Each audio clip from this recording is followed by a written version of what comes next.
Brenda Harvey, author of The Conspiracy, available on Amazon and Amazon Kindle. And today I wanted to talk to you about some tips for getting started on your book. For all of these tips and more, check out my website, brendaharvey.weebly.com, and let's get right into it. So my first tip for you is have an idea. So now you're probably looking at me like, Brenda, what the heck? Of course you need an idea to sit down and write, like, obviously. But sometimes you sit down and you're just like, yes, I'm going to get this done, I'm going to write this novel, it's going to be published, it's going to be great. You sit down, chapter 1, you're ready to go, and then you have no idea what to write. So an idea can be anything, a scene in your head, a few words you wrote down in the middle of math class, an idea from another book you read, or a movie, or maybe a continuation of a dream you had. Yeah, I've done that before. It was weird, but I've done it before.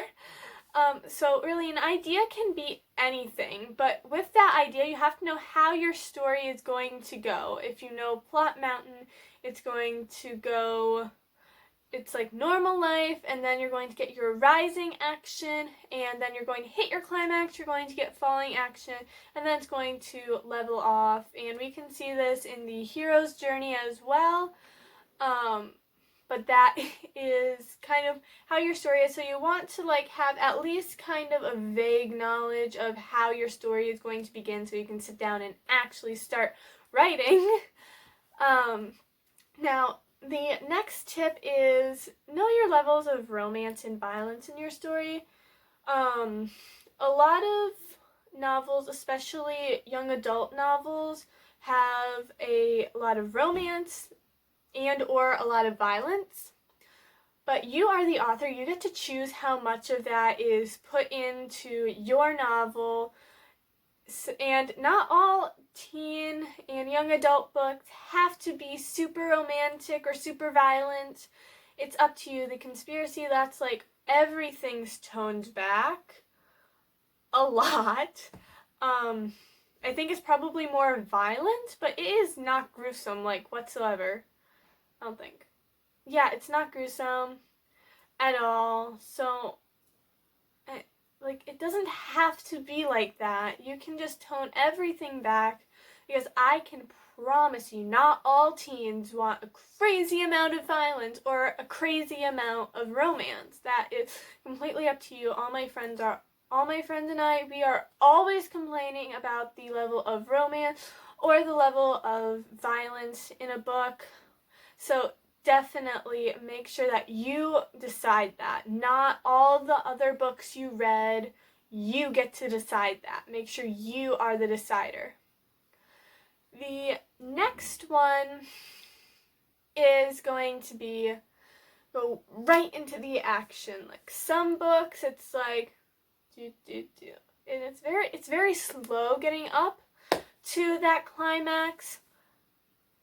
I don't know about you, but I really like my books to be all, okay, we're here, now we're here, now we're here, now we're here. Like, none of this, super slow, rising action. You really, for me and a lot of my friends, it is you want to get straight into the action. So, kind of try to get that into the first 1 to 2 chapters. Just kind of get right into your first obstacle, what is going to send them on their journey, the call to adventure, if you will. So make sure you do, kind of go straight. One of my favorite book series ever, the Conspiracy of Us series, I'll leave a link to it in the description. I think it gets into the action around chapter 3 or 4, but the chapters are super short, which leads us into our next tip. Shorter chapters are better. You are going to lose your reader really quickly if you have 20-page chapters. Nobody likes that, okay? Your reader is going to get bored, they're going to feel like they're not making any progress, and they're just going to get sick of your book if you have super long chapters. For whatever reason, when I was writing The Conspiracy, I got it in my brain that all my chapters have to be at least 6 letter-sized pages long, and that is simply ridiculous. I'm sorry, it is ridiculous. Your chapters can be whatever length you want. Shorter tends to be better because you're going to want your reader to be all, okay, I'm going to read chapters 5 and 6 today, and maybe they're going to end up reading chapter 7 because they feel like they have time because your chapters are shorter. And now we have our final tip, which is something my English teacher in 6th grade told me. Said is dead. What does that mean?